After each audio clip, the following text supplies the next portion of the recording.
عسلامة، مرحبا بكم. رجعت لكم مع انطلاق الليالي السعودية المصرية في دار الأوبرا بالقاهرة في مصر. هذا التعاون بين الدولتين وتظاهرة الفنية بدعم من صندوق بيج تايم الذي أنشئ في المملكة العربية السعودية لدعم الثقافة والسينما العرب.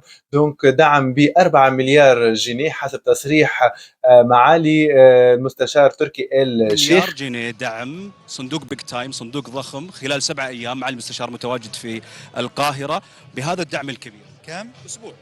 لا بس انت قلت لي كم؟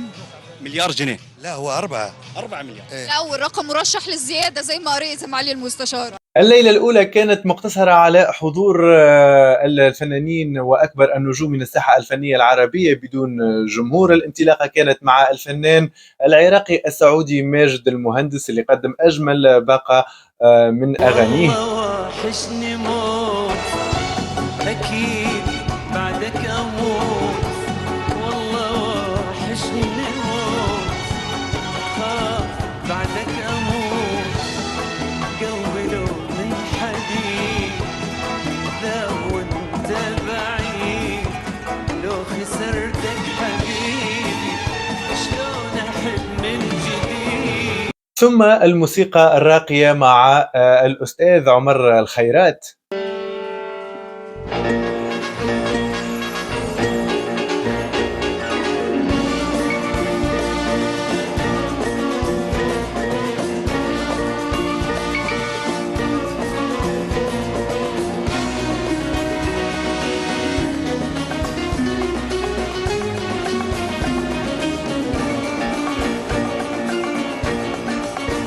ومن بعد استقبال كينج الأغنية العربية والفنان المصري محمد منير اللي تعرض الإصابة ليلة الحفل، تعرض إلى كسر في ذراعه. رغم هذا ما منعوش أنه يكون حاضر في الحفلة ويقدم كيف أغاني حلوة برشا تفاعل معها النجوم اللي كانوا حاضرين. أنا بعشق السماء علشان زيك مسمع، مزروع نجوم وفرحة، حبيبة وغريب، ساعات زيك بعيدة وساعات زيك قريبة، بعيون متنغمات، ده أنا بعشق السماء.